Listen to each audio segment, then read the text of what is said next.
Hi, this is Lisa with Coping with Yarn, and today I will be reading Chapter 8 of E.T. the extra-terrestrial and his adventure on Earth. So this Pugacorn, is going to be joining us today. I like me a pug because he looks like E.T. Or he might, you know how he sounds. Reminds of E.T. Anyways, okay. Here we go. No, Elliot, calling your teacher a fruit is not a good enough answer. I don't know why he got so mad. I was just fooling around. What's come over you lately? I'm okay, Mom. It's just a phase I'm going through. Please don't talk like a psychiatrist. Mary selected a dietetic cracker and crunched into its tasteless shape. It was mealtime, madness time, and if she gave in to her real desires, she'd eat an entire loaf of buttered bread with raspberry jam to soothe her nameless anxieties, as well as those that had names like Elliot.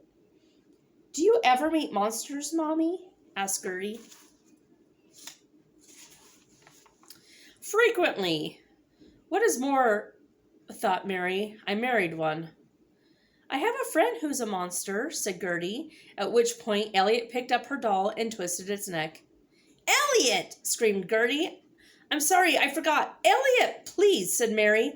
Don't be sadistic. Gertie sniffled and stroked her dolly. Elliot glared at her. Mary took a piece of bread, buttered it heavily, and glopped on several spoonfuls of jam. Moments later, with this in her stomach, she felt bloated and gross, so she had another slice. Same style to comfort her. That's how you do it. Mom, said Michael, you're eating your way through a loaf again. Shut up, said Mary softly. Oh, shut up, said Mary softly and tried to eat on. But Michael took the bread away. Gertie took the jam and Elliot hid the butter. She looked at them. Thank you. The mother who ate the world, said Michael.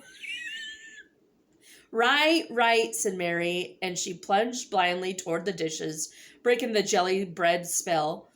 Don't let me near the stuff. Put it far, far away. They did. They put it behind their backs, carried it upstairs, and fed it to E.T. The inside of the speak and spell was exposed, its guts rewired, a few strands containing traces of raspberry jam. Instead of mechanic, nuisance, and other earth words, the machine house said dupe, duple, skiggle, and zlock. Approximately, and much more no human ear could understand. The boys sat beside him. He demonstrated pressing the buttons. That's your language, E.T.? E.T. phone home. He pointed out the window of the closet. And they'll come? And he nodded. But this was only part of his transmitter. This is only his message maker.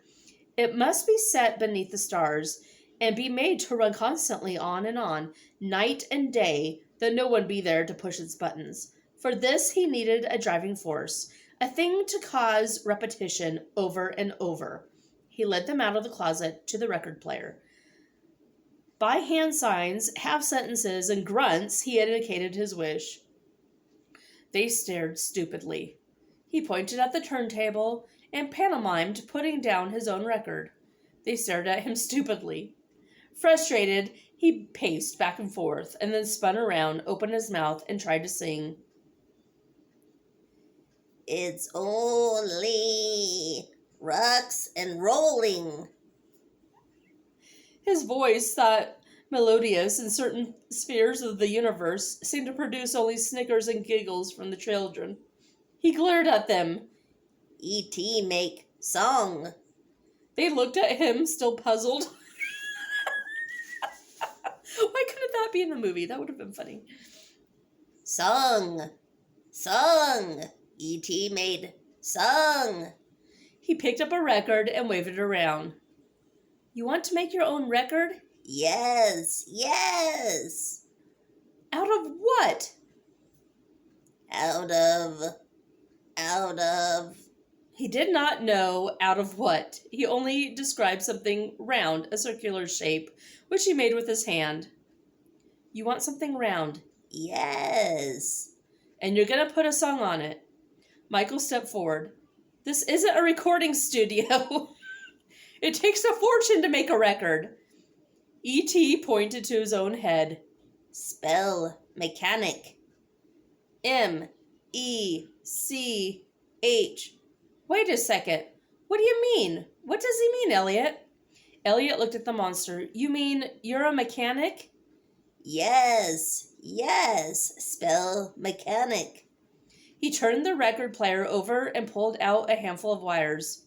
Well, said Michael, goodbye to that machine. E.T. held up the wire. More. You want more wire? And he nodded. He wants more wire. They looked at each other, still wondering exactly how to humor the guest. But he was pacing the room on his paddle feet, intent on the higher solution. To make his own rocks and rolling record, he needed so much. His mental whirlpool was showing him the device again and again, each time filling in another little piece. He needed a coat. He walked over to the closet, pulled out a coat, and put it on. A fairly good fit for one who had shoulders like a chicken, and of course the button was a little tight over his great cannonball of a stomach. However, he turned in it, wondering what in the name of the cosmic seas his dressing up in a coat had to do with a beacon transmitter. No, you old flytrap, not the coat hanger. He stared at it, eyes clicking, brain whirring. The wooden coat hanger seemed to glow and swing, its shape hypnotizing him. He would bolt it to the record player, and then... Spell tracking arm. He grabbed the coat hanger, pointed his finger at its dowel, and burned holes in it, one for every wire connection on the speak and spell. Hey, you've got a finger like a torch, E.T. Still, clad in his new coat, he hurried back into the closet to his speak and spell. He torch-fingered quietly, melted the solder on the keyboard contacts, to which he fastened what wires he had. More! More! The boys looked in the door, and he waved the coat hanger. More! More! They brought him wire, a pie tin, a mirror, and a hubcap. He kept the wire, rejected the other objects. They would not do for this rocks and rolling record. It must be hard, flat, round. Couldn't they understand? He turned to his geranium. They are earth children, said the plant. Good, but slow. Okay, E.T., we'll find some other stuff. Yeah, there's a lot of junk around here. He watched them depart, and he must not be impatient with them. He must be a MECHANIC. Soldering all the wires in place on the speak and spell, and stretching them up to the dowel of the coat hanger to the holes. Into these holes, contact fingers must go, small and metallic, with lots of spring in them. He'd seen such metallic fingers around somewhere in this house. Where was it? The radiant waves of the willow creature, mother of the crew, came to him. He closed his eyes and concentrated on her mental image, hovering before him. Yes, she had metallic fingers in her hair. What did she call them? He dipped into her memory chip, search, and found Gertie. His other accomplice came running in, and he pointed his finger at her. Spell bobby pins. B-O-P-P-Y. That's incorrect. He pointed at his slippery, hairless head. You want some? He nodded. Gertie took him by the hand. Together they snuck down the hall and into Mary's bedroom. He glanced out the window. The willow creature was in her garden again, dealing with the largest vegetables in the state. A deeply puzzled atmosphere was about her head as he hefted a gigantic squash, so big it appeared to have been milk-fed with a straw. The potted flowers on the windowsill, radiant with out-of-season blossoms, bent to him. Hello, ancient master. What are you looking for? What high, wonderful scientific mission are you on? Bobby pins. Here, said Gertie, opening up a white porcelain chicken. The extra-terrestrial took out the bobby pins and caught his own reflection in Mary's dressing mirror. If he wore not only a jacket but pants as well, would the willow creature be able to overcome her shock? He would have to shorten the pants and get paper bags for his feet.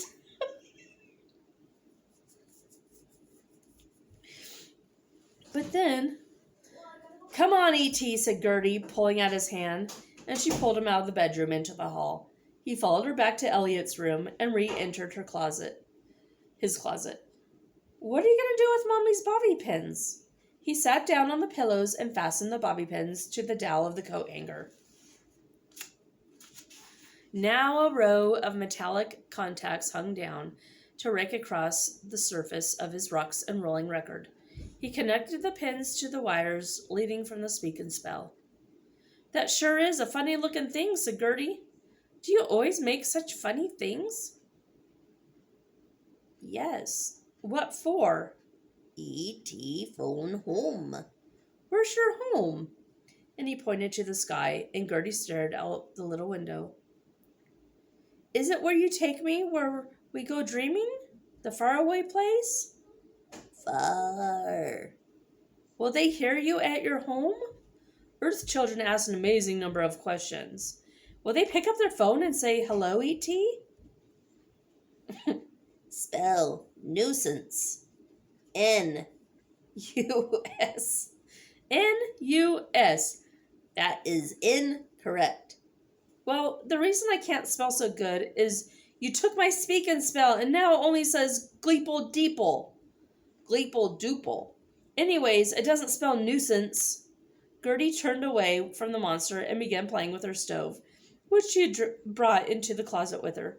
She was making a new kind of muffin, made out of Mommy's face cream mixed with mud. The elderly computer mechanic toiled on by himself, humming a confused smattering of top 40 lyrics he'd heard on Elliot's radio. So engrossed was he in his work, and Gertie in hers, that they didn't hear Mary climbing the stairs. They didn't hear her coming down the hall. They only heard her as she opened the door to Elliot's room. The old monster jumped, lining himself up with the stuffed animals, goggling Muppets and toy space robots in the closet doorway.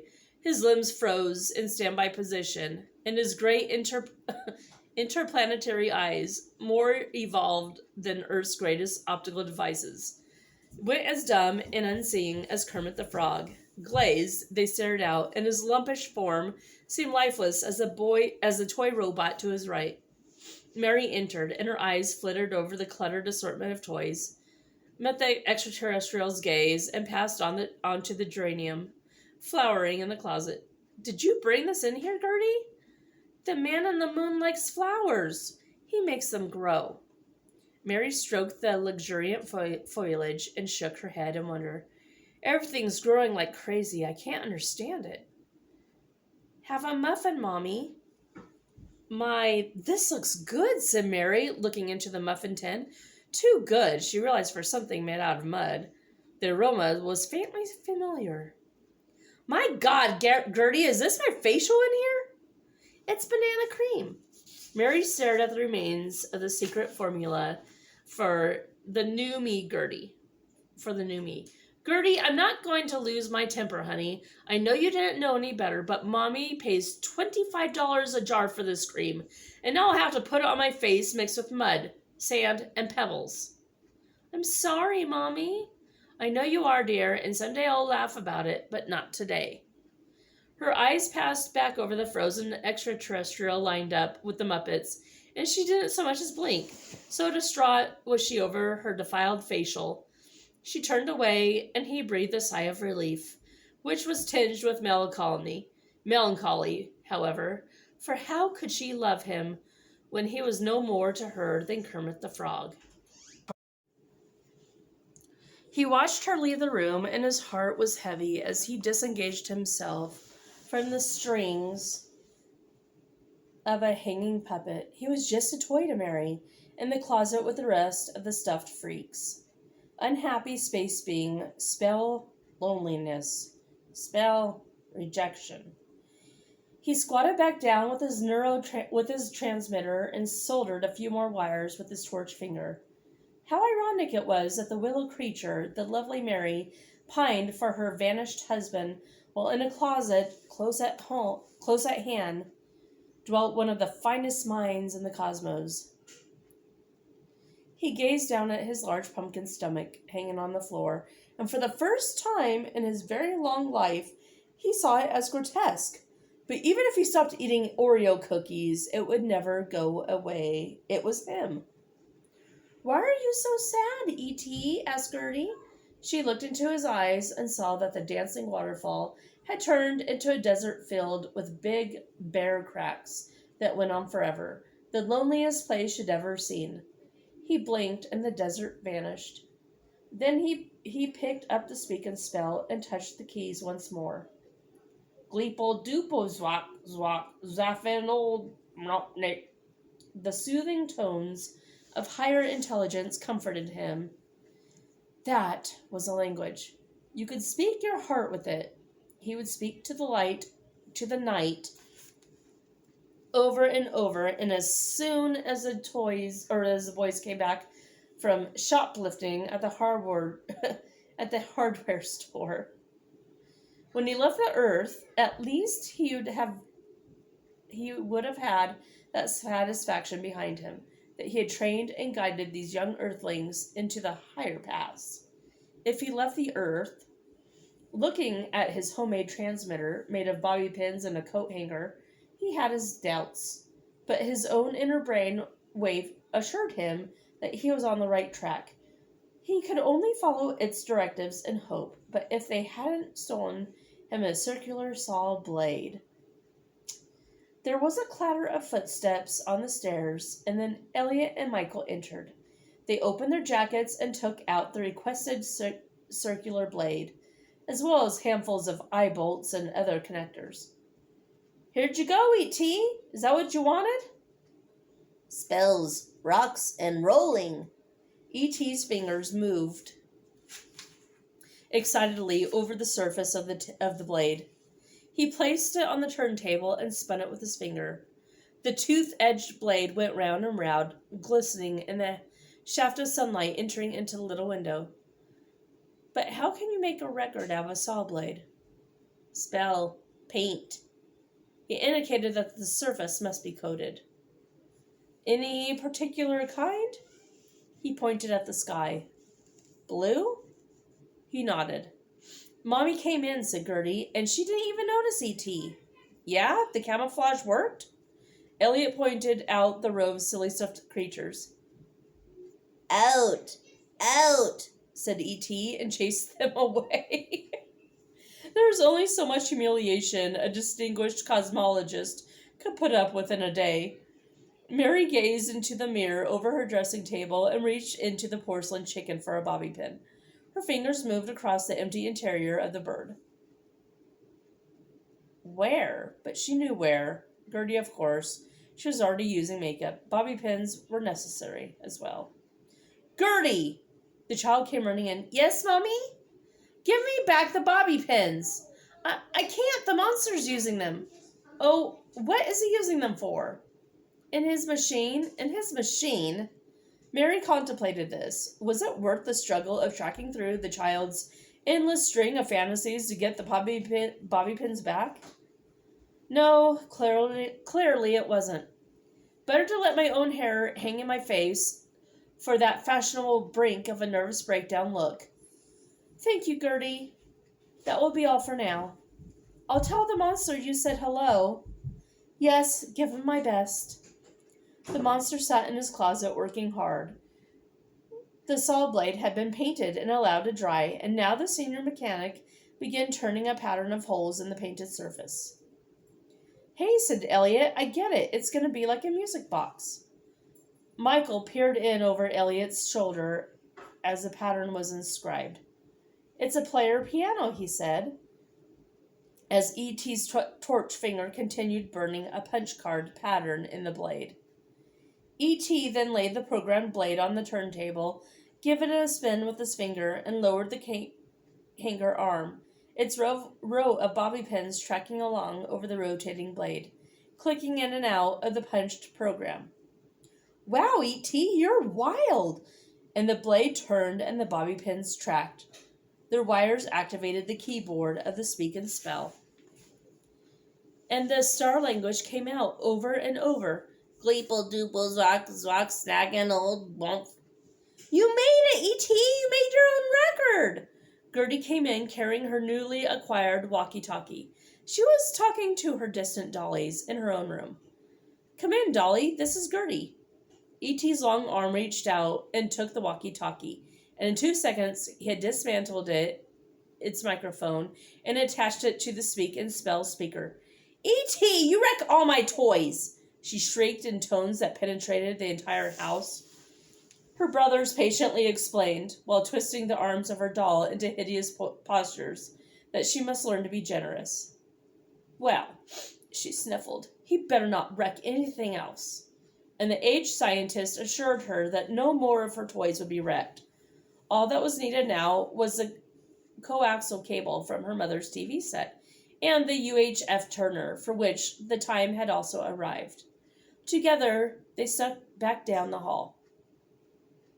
Later that night, Mary entered her bedroom, clicked on the TV set, kicked off her shoes, and got into bed. There, she warily opened a newspaper and began to read. Eventually, she noticed that the TV had not come on. "Michael?" The house was silent. "Elliot?" She pondered, her mother's intuition clearly telling her that the 2 boys were responsible. But this intuition, in a more refined burst, came up with the image of Gertie. "Gertie?" she asked the night softly. Had Gertie done something? She closed her eyes, and a puzzled frown came across her brow, for she was getting a mental image of Gertie tiptoeing into the bedroom with a large Muppet. "I've been working too hard," sighed Mary, and stretched out with the newspaper over her face. And after a brief, anxious nap, she woke, hungry. Was it time to eat a loaf of bread smeared with strawberry jam? Had the hour of depravity come over once more? She slipped quietly from bed and tiptoed into the hall, and the children mustn't see her. It was wrong to set them a bad example of a mother who could not control her appetite, who at this very moment was beset by visions of jelly. She paused in the hall, heard Elliot and Michael in the playroom. Good. They wouldn't see her making a disgusting pig of herself. But what was more important, they wouldn't stop her. My thoughtful sons, who don't want me to have to squeeze sideways through the doorway of life. But I can't help myself. I'm starving. For jelly rolls, bowls of custard, rice pudding. How about a banana split?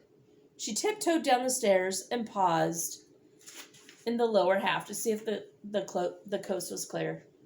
The living room was empty and the dining room nook was dark. Mary tiptoed along toward the kitchen. Turning the corner, she saw a light burning, and the next moment discovering Gertie sitting at the table with cookies and milk. What she did not see was E.T. on a stool beside the refrigerator. The poor little space goblin was huddling there, unable to hide and expecting the worst. But Mary was talking to Gertie and pointing at the 2 plates on the table. "Who's that plate for?" she asked, staring down hungrily at the cookies displayed on it. "For your doll?" "For the spaceman," said Gertie. "He likes cookies. Would he mind if I had one?" "Oh, no," said Gertie. "He loves you." "What a nice spaceman," said Mary, and snatched up the cookies. Oh, God, sugar! The monstrous delight broke onto his taste buds, and she knew she was lost. I must have jelly. She whirled toward the refrigerator, threw it open, and the door swinging wide knocked E.T. off his stool into the trash basket. He sank to the bottom of it, feet sticking out, but Mary still did not see him. "Apple, butter, marmalade. How about these frozen blueberry turnovers? I could eat 4 of them." "Mommy," said Gertie, "are you having a fit again?" "Yes, dear, fudge and eclair." Suddenly, strong arms took her from behind. "Control yourself, Mom!" "Elliot, Michael, leave me alone! Mom, please!" Michael turned her from the spectacle before her. "You told us we were never to let you do this." "Forget what I told you!" She strained for the cookies on Gertie's plate.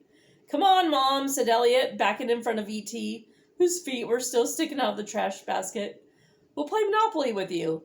Mary looked into Elliot's eyes, could see he was anxious and nervous, hopping back and forth in front of her to distance her from the refrigerator. "You're a loving child, Elliot." "You told us to remind you," said Elliot, "that if you ate any more sweets, you'd look like a stuffed sausage in your bathing suit." The two boys moved her away from the monster and out of the kitchen and into the hall, Mary shuffling along between her sons. "You're good boys, strict but good." They got her moving upward again on the stairs. "Don't look back, Mom. You know what will happen if you do." "The hefty ladies' department," said Mary meekly, and continued up the stairs. On the following day it rained, and Mary went to the umbrella stand for her umbrella. It wasn't there, and she didn't find it anywhere else because it was in the closet upstairs, being used as a parabolic reflector. "Wow," said Elliot, "that's neat." The umbrella was lined with reflective foils. To its handle, a coffee can was attached, and the UHF tuner, which from the coaxial cable ran back to Gertie's walkie-talkie Mike. The mic was connected to the speak and spell, and Gleeple Doople Zwok Zwok was now being multiplied into microwave frequency. The ancient radio operator explained that he now needed something he'd spied under the dash of Mary's car. "The Fuzzbuster? You want Mom's Fuzzbuster?" Michael shook his head, and Elliot agreed. "That's the only thing of Dad's that Mom has left. She's very attached to it." The elderly Voyager made diagrams and showed the boys how the Fuzzbuster must be mounted in the coffee can so the microwave frequency could be transmitted outward. And that evening, as Mary was speeding home, her warning system failed to show police radar in use, and she was given a $25 fine. By the communicator was nearly complete. "Yeah," said Michael, "but what's going to run it? What's going to turn this?" He spun the saw blade on the turntable. "If we take it up in the hills there," he pointed out the window, "there won't be any electricity." The space being had just completed supper.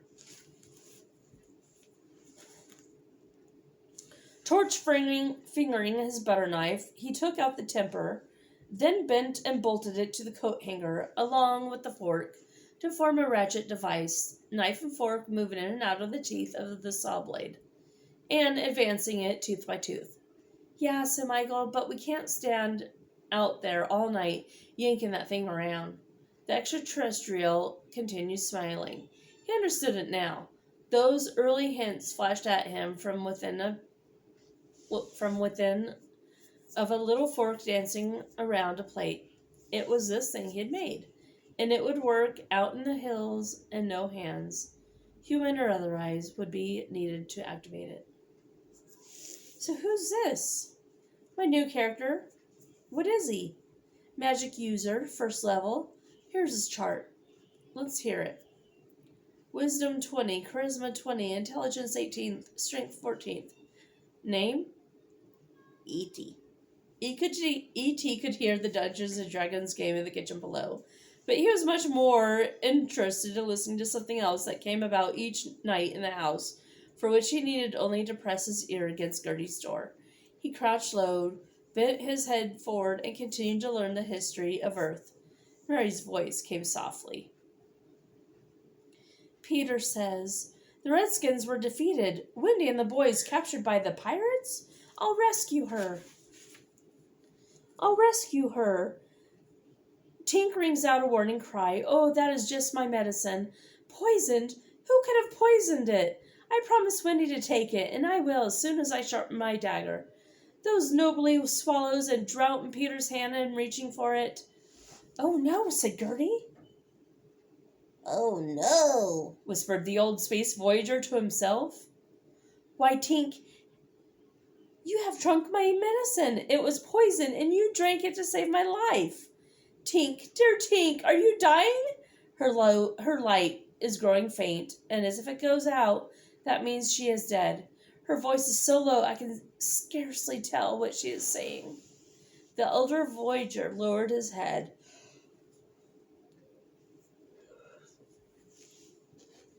This was indeed an awful thing.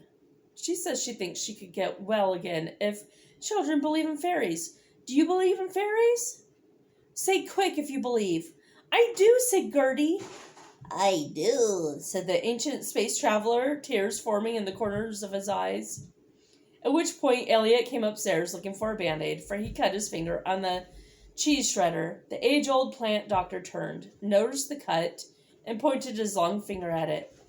The tip of his finger glowed a brilliant pink, and Elliot stepped back, startled by it, knowing that E.T. could burn holes in steel with his finger if he so desired. But E.T.'s finger could continue to glow warm pink. As he traced it across Elliot's cut, the bleeding stopped, and the cut healed at once, as if it had never been. Elliot stared down at it, astonished, and he turned to speak, to thank E.T. But the venerable doctor of the cosmos bade him be silent, and pressed his ear back to the door of Gertie's room. If you believe in fairies, clap your hands! And the old traveler softly clapped his huge, unearthly palms together. Then deeper in the night, he stood at his little closet window and watched. The moon filled him with indescribable longing, and the Milky Way whispered in soft starlight into his heart. The radiances, material and subtle, all shone for the time-opened eyes from the movement of the great stellar wheel. He heard the hidden music of the stars and planets in flight, and felt their discourse in the darkness, for solemn voices of the giants reaching across the great distances. He laid his forehead on the windowsill, mind and heart plunged in sadness. Once he had been part of the workings of the great wheel, he had been allowed to witness the miracles of the universe, and had seen the birth of a star. Now he stood in the 4x5 closet with a stolen umbrella and a stuffed Muppet. He turned toward the creature, but the Muppet only stared glass-eyed at the night, lost in its own thoughts. Cosmic loneliness invaded E.T.'s limbs. Every bone of the body ached, and the desire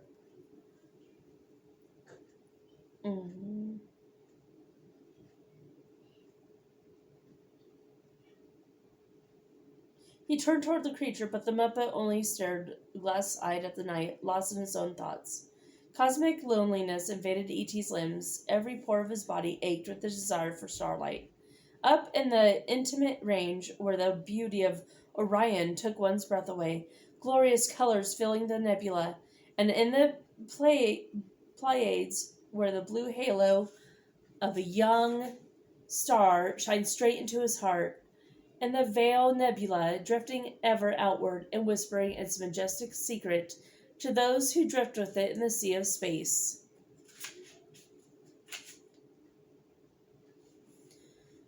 Torn by these and other memories, he moved away from the window and slowly opened the closet door.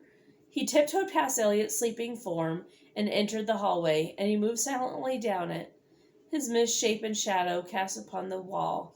A walking squash, a strolling watermelon, a freakish figure in the alien land. His eyes were the eyes of Earth now, and he had absorbed their ideas of beauty and form. Sorry. Whenever I read, I get tired, and I fell asleep. So, here we go. I'm almost done. Let's see. He moved silently down it, his misshapen shadow cast upon the wall. A walking squash, a strolling watermelon, a freakish figure in an alien land. His eyes were the eyes of Earth now, and he had absorbed the ideas of beauty and form, and saw himself as truly grotesque, an outrage to eyes and mind, as certain of impossible ugliness. He peeked in Gertie's room and watched for a few moments as the child slept. She thought he was attractive, but to her, Kermit the Frog was a dashing fellow. He crept on down the hall to Mary's room and peeked in. Pervert. The willow creature was asleep, and he watched her for a long time. She was a goddess, the most beautiful thing he'd ever seen. Her radiant hair, spread out upon the pillow, was the moonlight itself. Her fine feathers, so understated in their loveliness, were ale, and there was perfection in nature. Her closed eyes, like the sleeping butterflies upon the night-blooming narcissus. Her lips, the petals of the columbine. Mary said his old heart, and then upon paddle feet he tiptoed over to her bed and gazed more closely. Ugh. She was the loveliest creature in the universe, and what had he given her? Nothing. He had stolen her fuzzbuster. He gazed on as she turned in sleep, dreaming whatever dreams she had, none of which, he knew, contained a pot-bellied old botanist from outer space. Gently he placed an M&M on her pillow and crept back down the hall. At the end of it, Harvey the dog was waiting. Harvey's tongue hung out a bit as he stared at the strange being waddling toward him like a bag of gravy train. E.T. patted Harvey on the head. A current of blips went down the dog's spine and made his tail curl up like a coat hook. He turned around, looked at it, and looked at E.T. "Uncurl my tail, will ya?" The space being tapped the dog's nose, and the tail uncurled. They continued on through the house on their nightly prowl, something they did each evening after everyone was asleep. Harvey paddling along beside the house guest, down the steps to the rooms below. E.T. stopped in the alcove where the telephone was and picked it up. He listened to its tone, then held the phone to Harvey's ear. The dog listened closely. He'd seen Elliot spin the dial of this thing with his finger and talked into it, and a little later, pizza showed up. Harvey put his nose in the dial, turned it once, and hoped a steak sandwich would appear. E.T. added a few more spins of the dial, and then they listened to a sleepy voice answering. "Hello? Hello?" "One steak sandwich," said Harvey, and a side order of milk bones. E.T. set the phone back into its cradle, and they walked on into the living room.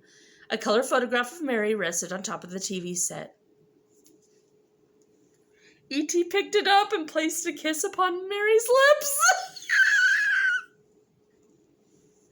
Then he showed the portrait to Harvey. The dog, without sentiment, stared at the framed photo.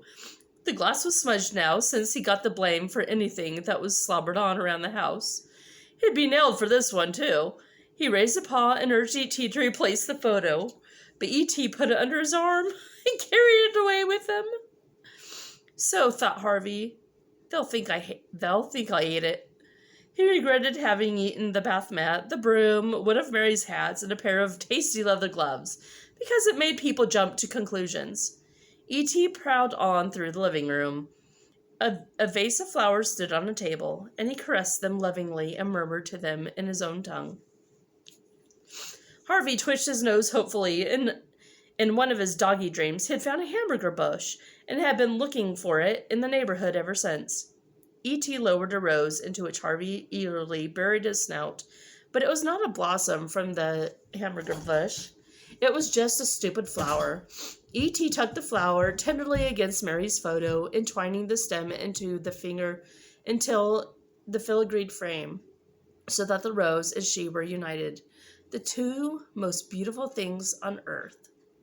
Harvey's tail began to wag, and his tongue circled once over his nose, for this room was the center of all dogs' hopes. E.T. pointed. Refrigerator. Harvey nodded enthusiastically, and low whimper sounded in his throat. He tried for years to get his paw around the handle of this box, But evolution had denied him a thumb.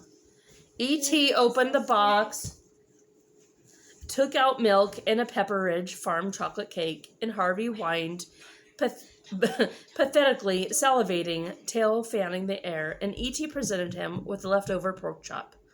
Harvey fell upon it, joyful little growls in his throat as he tore at the tender meat. He paused momentarily to gaze up at E.T. I'm your dog. If any trouble comes around, let me know. Okay, that's it for chapter 8. I hope it didn't put you to sleep, because I even put myself to sleep. Oh, unless you wanted to use it to go to sleep at night. There you go. All right, bye.